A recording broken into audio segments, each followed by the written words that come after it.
Do you know just how powerful Gore the God Butcher really is? Gore was originally just an ordinary man. His planet was extremely dry, with barely any food or water. To save his daughter, Gore kept praying to the gods, but the gods never answered. That suffering slowly turned into hatred, and it was that hatred that drew the god-killing weapon to him, the Necrosword.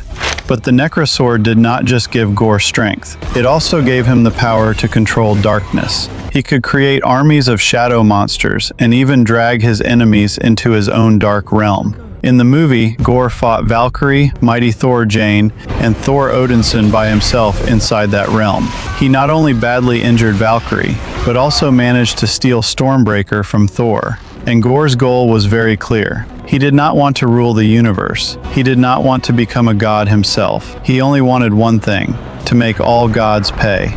But even though Gore was terrifyingly powerful, he had one fatal limitation: the Necrosword itself. The sword gave him the power to kill gods, but it was also slowly corrupting and destroying his body. The more Gore relied on the Necrosword, the faster his life burned away. So Gore's power was essentially strength bought with his own life. Why can a hanger hold Thor's hammer, but Stan Lee's truck can't move it?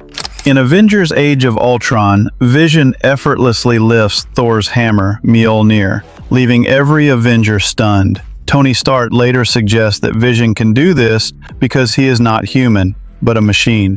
That explanation sounds logical, but it raises a question. A truck is also a machine. So why can't Stan Lee's pickup truck drag the hammer? Some people argue it's because the truck is being controlled by humans, and human intent affects the outcome. But that theory has contradictions.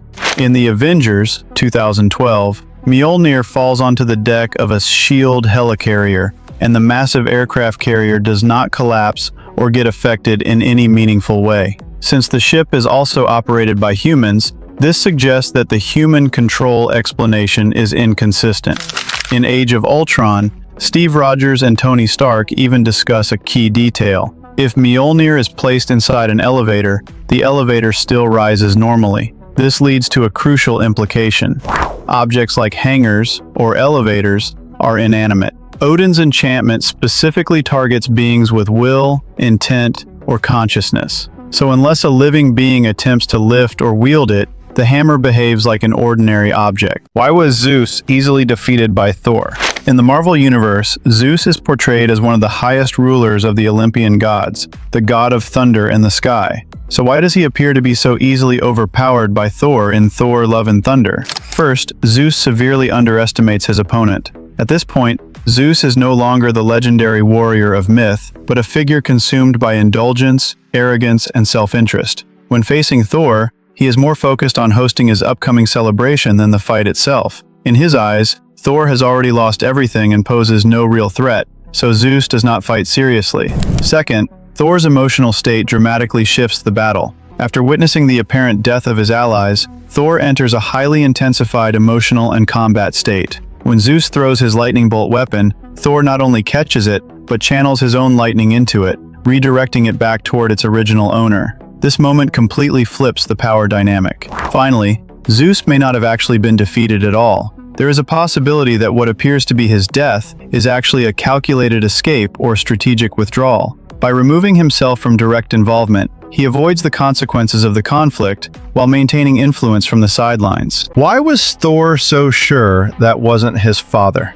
In Thor Ragnarok, Loki disguises himself as Odin, but the moment Thor sees him, he immediately realizes it's a fake. So how did Loki get exposed so quickly? First, body language gave him away. When Thor confronts him, he casually swings Mjolnir while speaking, but Odin reacts nervously, constantly rubbing his hands together. The real Odin would never behave like that, but Loki, when he's anxious, tends to make this exact gesture unconsciously. Thor has lived with Loki for hundreds of years, so he recognizes this habit instantly. Second, the hammer test. As the one who placed the enchantment on Mjolnir, Odin should be able to catch the hammer effortlessly, as easily as catching an apple. So if Thor were truly facing Odin, he would only need to raise his hand to stop the hammer mid-air. But when the hammer flies toward him, Odin doesn't catch it at all. Instead, he immediately drops the illusion. That's why Thor saw through Loki's disguise so quickly. It's not because Loki was weak, it's because Thor knew both Odin and Loki too well.